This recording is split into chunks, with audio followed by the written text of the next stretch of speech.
Hello world, I'm Robin Catling and this is Write On.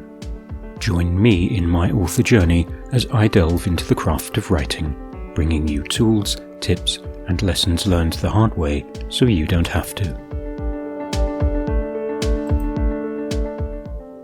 Pretty Woman hates its protagonist. Time and again, this movie comes up as a classic romance, but Pretty Woman hates its protagonist. Twice this week alone, the Richard Gere-Julia Roberts reimagining of Pymalion came up as some sort of aspirational white knight fairy tale. It's not. Even by the standards of 1990, it's the most hatefully misogynist, patriarchal, classist, consumerist and objectifying movies of all time, dressed up as a fluffy rom-com. Why do I care? Because the writing dares to disguise reactionary American Puritanism as some kind of feminist triumph. Roberts' sex worker Vivian isn't even the real protagonist.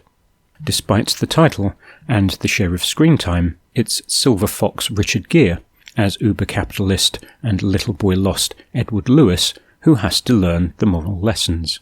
First, he moderates his greed to make his surrogate father proud. Then he discovers a new philanthropic purpose in life to make himself feel slightly less of a money-grubbing slimeball. He transforms a streetwalker into a suitable mate.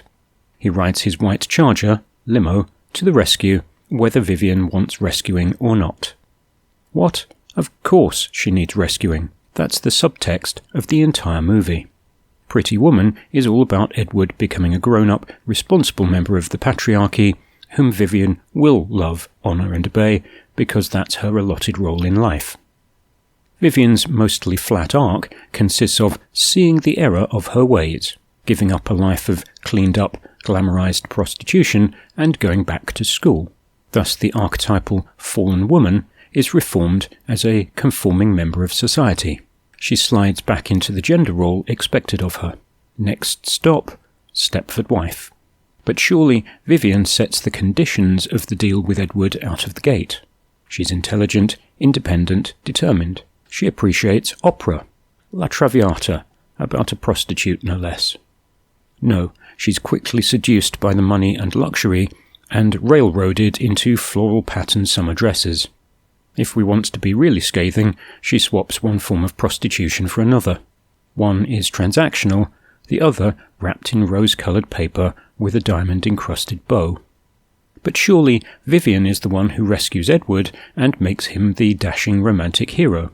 No, he's still a money-grubbing slimeball at the end, just smugly deluded into thinking he's a white knight philanthropist and God's gift to womankind. Edward's lawyer, Starkey, assaults Vivian in Act 2, and she puts up with it. White Knight Edward punches the guy once. That's all the justice she gets. Not convinced yet? Contrast Vivian's tart with a heart of gold with her friend Kit DeLuca's coarse, rebellious and drug-addicted prostitute. The underlying message, Vivian can be saved. Street trash Kit is beyond saving.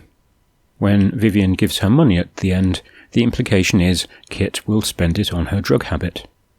Originally scripted as $3,000, an edgy drama, executives at Disney subverted the whole thing to make a cheesy rom-com.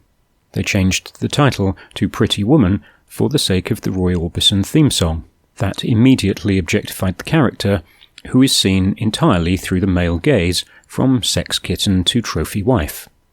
Pitched as a feel-good rom-com, complete with consumerist shopping montage and the hilarity of Vivian's low table manners, Pretty Woman plays to a patriarchal version of gender stereotypes. It remains counter-feminist to the core of its shriveled black heart. To date, it has grossed $463 million.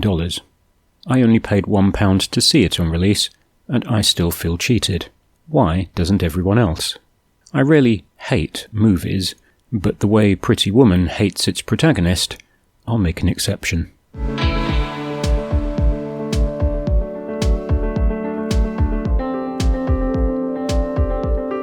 That's all for this time. Thanks for stopping by. You can like and subscribe to the channel, or go to robincatling.com to check out the blog.